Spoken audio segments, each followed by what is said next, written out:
Hi നമസ്കാരം. എലിശുഭ വേർഡിലേക്ക് എല്ലാവർക്കും സ്വാഗതം. എൻ്റെ പേര് സൂര്യ. ഞാൻ ഇന്ന് നിങ്ങൾക്ക് എടുക്കാൻ ഉദ്ദേശിച്ചിരിക്കുന്നത് ആൻസൈറ്റി എന്താണ് ആൻസൈറ്റി? ദേഷ്യം, സങ്കടം എന്നിവ പോലെ തന്നെയുള്ള ഒരു വികാരമാണ് ആൻസൈറ്റി എന്ന് പറയുന്നത്. ഒരു കണക്ക് പറഞ്ഞു കഴിഞ്ഞാൽ ബ്രെയിന് നൽകിയ ഒരു സംരക്ഷണമാണ് ആൻസൈറ്റി എന്ന് പറയുന്നത്. അതായത് ഒരു അപകടം വരാനുണ്ട് എന്ന് തോന്നിക്കഴിഞ്ഞാൽ നമുക്കൊരു സംരക്ഷണം ആണ് ആൻസൈറ്റി എന്ന് പറയുന്നത്. ഇപ്പോൾ എക്സാമ്പിൾ പറയുകയാണെങ്കിൽ ഒരു കാറ് നമ്മുടെ മുന്നോട്ടേക്ക് വന്ന് കുതിച്ച് വാഞ്ഞു വരണം, നമ്മൾ പിന്നോട്ട് വലിഞ്ഞ് രക്ഷപ്പെട്ടു എങ്കിൽ അത് നല്ലതാണ്. പക്ഷേ ഇത് അമിതമായി കഴിഞ്ഞാലോ, ആൻസൈറ്റി അമിതമായി കഴിഞ്ഞാൽ എന്തുണ്ടാവുക? ആൻസൈറ്റി ഡിസോർഡറിലേക്ക് മാറും. ഇത് നമ്മുടെ ജീവിത സാഹചര്യത്തെ തന്നെ ബാധിക്കും. നമ്മുടെ ജീവിതത്തെ ബാധിക്കും, ഉറക്കം നഷ്ടപ്പെടും, നമ്മുടെ ജോലിയെ ബാധിക്കും, നമ്മൾ ചെയ്യുന്ന ശ്രദ്ധ നമുക്ക് കേന്ദ്രീകരണത്തിന് ബാധിക്കും. പിന്നെ നമ്മൾ ആ ഒരേ കാര്യം തന്നെ, പേടിയുള്ള കാര്യം തന്നെ ഇങ്ങനെ നിന്ന് ചിന്തിച്ചുകൊണ്ടേയിരിക്കും. ഇങ്ങനെയൊക്കെ ഉണ്ടാകും. പിന്നെ ഇത് മുഖേന ഉണ്ടാകും നമ്മുടെ കൈകാലുകൾ വിറയ്ക്കും, അതുപോലെ വേർക്കും, നെഞ്ചിടിപ്പ് കൂടും, ശ്വാസം വേഗത്തിലാകും, പിന്നെ വയറ്റിൽ അസ്വസ്ഥയായിരിക്കും. ഇങ്ങനെയുള്ള ബുദ്ധിമുട്ടുകളൊക്കെ നമുക്കുണ്ടാകും. ഓക്കെ, ഇനി ആൻസൈറ്റിയും ഫിയറും തമ്മിലുള്ള വ്യത്യാസം എന്താ? ഫിയർ എന്ന് പറയുന്നത് നമ്മളിപ്പോൾ ഒരു പാമ്പിനെ കണ്ട് പേടിച്ചു, അതിപ്പോൾ നടക്കുന്ന കാര്യം, അത് ഫിയർ. ഓക്കെ, ആൻസൈറ്റി എന്ന് പറഞ്ഞാൽ എന്താ? അത് മണിക്കൂറോളം ദിവസങ്ങളോളം നീണ്ടു നിൽക്കുന്നതാണ് ആൻസൈറ്റി എന്ന് പറയുന്നത്. ഓക്കെ, ഇനി ആൻസൈറ്റി ഡിസോർഡർ വന്നു കഴിഞ്ഞാൽ അതെങ്ങനെയാണ്? നമ്മുടെ അഡ്രിനാലിൻ ഹോർമോണിൻ, ബ്രെയിനിൽ അഡ്രിനാലിൻ ഹോർമോൺ ഉൽപ്പാദിപ്പിക്കുന്ന മൂലമാണ് ഇത് ആൻസൈറ്റി ഉണ്ടാകുന്നത്. ഈ ആൻസൈറ്റി ഡിസോർഡർ മൂലം നമുക്ക് ഞാൻ നേരത്തെ പറഞ്ഞല്ലോ, ഉറക്കക്കുറവ്, നമ്മുടെ കൈകാലുകൾ വിറയ്ക്കൽ, നെഞ്ചിടിപ്പ്, പേശികൾ വലിയ, ഇങ്ങനത്തെ ഒക്കെ ഒരു അസ്വസ്ഥതകൾ ഉണ്ടാവും. ഓക്കെ, ഇനി കാറ്റസ്ട്രോഫിക് തിങ്കിങ് എന്ന് വെച്ച് കഴിഞ്ഞാൽ ആൻസൈറ്റി ഉള്ള ആൾക്കാർ തിങ്ക് ചെയ്യണത്, അതായത് ചെറിയ കാര്യത്തെ വലിയ അപകടമായിട്ട് തിങ്ക് ചെയ്യും.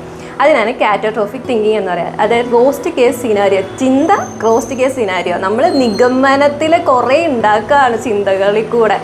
ഇന്ന സംഭവം ആയിരിക്കില്ല, പക്ഷെ നമ്മൾ കുറേ ക്രിയേറ്റ് ചെയ്യുക. എക്സാമ്പിൾ പറയുകയാണെങ്കിൽ നമുക്ക് നാളെ ബോസ് നമ്മളെ കാണാൻ വേണ്ടിയിട്ട് വിളിച്ചു, ജോലിയുടെ കാര്യത്തിന് വേണ്ടിയിട്ടായിരിക്കാം വിളിച്ചത്. പക്ഷെ നമ്മൾ തിങ്ക് ചെയ്യണത്, അയ്യോ അദ്ദേഹം എന്നെ പിരിച്ചു വിടുമോ, എന്നെ ജോലിയിൽ നിന്ന് പുറത്താക്കുമോ, അങ്ങനത്തെ ഒക്കെ ഒരു തിങ്കിങ് വരാണെങ്കിലാണ് നമ്മൾ എന്ത് പറയാ, അത് കാറ്റസ്ട്രോഫിക് തിങ്കിങ് എന്ന് പറയാം.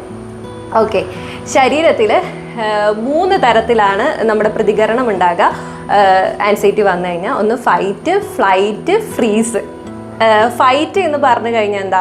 ഫൈറ്റ് എന്ന് പറഞ്ഞു കഴിഞ്ഞാൽ നമ്മൾ ഇപ്പോൾ ഒരാൾ അടിച്ചു കഴിഞ്ഞാൽ നമ്മൾ തിരിച്ചടിക്കുക, അതായത് സഡൻ പ്രതികരണമാണ് ഫൈറ്റ് എന്ന് പറയുന്നത്. ഫ്ലൈറ്റ് എന്ന് പറഞ്ഞാൽ എന്താ? ഫ്ലൈറ്റ് എന്ന് പറഞ്ഞാൽ ഒരു പാമ്പ് നമ്മുടെ പിന്നാലെ വരാണെങ്കിൽ നമ്മൾ ഓടുക, അതായത് ഓടിപ്പോവുക, അതാണ് ഫ്ലൈറ്റ് എന്ന് പറയുന്നത്. ഫ്രീസ് എന്ന് പറഞ്ഞാൽ എന്താ? ഫ്രീസ് എന്ന് പറഞ്ഞാൽ നമ്മളൊരു കാര്യത്തെ പേടിച്ചു കഴിഞ്ഞ് കഴിഞ്ഞാൽ ഒരൊറ്റ നിപ്പ, നമുക്ക് സംസാരിക്കാനും പറ്റില്ല, ഭയങ്കര ഭയമായിരിക്കും. അതിനാണ് ഫ്രീസ് എന്ന് പറയാം. ഇത്തരം കാര്യം. പിന്നെ നമ്മുടെ ബ്രെയിനിൽ അഡ്രിനാലിൻ എന്ന ഹോർമോൺ ഉൽപ്പാദിപ്പിക്കുന്ന മൂലമാണ് ഈ ശരീരം, കൈകാലുകൾ വേർക്കുക, ഉറക്കക്കുറവ്, ഇതൊക്കെ ഉണ്ടാകുന്നത്. ഓക്കെ, ഇനി നമുക്ക് ബ്രെയിനിൽ 3 ഭാഗങ്ങളുണ്ട്. ഇതാണ് നമ്മളെ ഈ അപകടം കാര്യങ്ങൾ തിരിച്ചറിയാനും, അതുപോലെ തന്നെ അപകടം ലോജിക്കായിട്ട് നമ്മൾ തിങ്ക് ചെയ്യാനും, പിന്നെ പഴയ കാര്യങ്ങളായിട്ട് കണക്ട് ചെയ്യണം. ഏതാണ് ഈ 3 കാര്യങ്ങളെന്ന് നോക്കാം. ഫസ്റ്റത്തെ എന്ന് പറഞ്ഞാൽ അമിഗ്ഡാല എന്താ? അതായത് നമ്മൾ അപകടങ്ങളെ തിരിച്ചറിയാൻ വേണ്ടിയിട്ടുള്ളത്. രണ്ടാമത്തെ എന്ന് പറയുന്നത് പ്രിഫ്രണ്ടൽ കോർട്ടെക്സ്. ഇത് എങ്ങനെയാണെന്ന് വെച്ച് കഴിഞ്ഞാൽ ലോജിക്കായിട്ട് നമ്മൾ തിങ്ക് ചെയ്യും, ശരിക്കും അവിടെ അപകടമുണ്ടോ എന്ന് തിങ്ക് ചെയ്യും. പിന്നെയാണ് ഹിപ്പോ ക്യാമ്പസ് എന്ന് പറയുന്നത്, നമ്മൾ പണ്ട് നായ കടിച്ചിട്ടുണ്ടെങ്കിൽ നമ്മുടെ തലമണ്ടയിൽ ഇപ്പോഴും ആ ഒരു പേടി കിടക്കുന്നുണ്ട്, അത് അമിഗ്ഡാലയ്ക്ക് കൊടുക്കും. ഇതൊരു അപകടമാണ് എന്നുള്ള സാധനം അമിഗ്ഡാലയ്ക്ക് കൊടുക്കും. ഇതാണ് ഇതിൻ്റെ പ്രോസസ്സിങ് എന്ന് പറയുന്നത്. പിന്നെ ആൻസൈറ്റി കൂടിക്കഴിഞ്ഞാൽ എന്താ ഉണ്ടാവുക?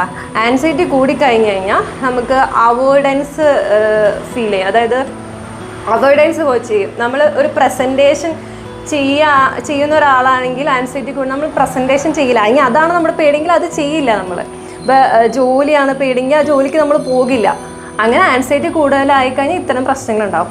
പിന്നെ ആൻസൈറ്റി കൂടുതലുള്ള ആൾക്കാരെന്ന് വെച്ച് കഴിഞ്ഞാൽ കാപ്പി, ചായ ഒഴിവാക്കുക, വ്യായാമം ചെയ്യുക, പിന്നെ റിലാക്സേഷൻ ടെക്നിക്കുകൾ യൂസ് ചെയ്യുക, പിന്നെ ഡോക്ടറെ കാണാം, നല്ലൊരു ഡോക്ടറെ. ടാബ്ലറ്റ് യൂസ് ചെയ്യുക, നല്ലൊരു ഡോക്ടറെ കണ്ടിട്ട് CBT കോഗ്നിറ്റീവ് ബിഹേവിയർ തെറാപ്പി തരും, റിലാക്സേഷൻ ടെക്നിക്ക് തരും, ഇത്തരം കാര്യങ്ങളൊക്കെ ഉണ്ടാവും.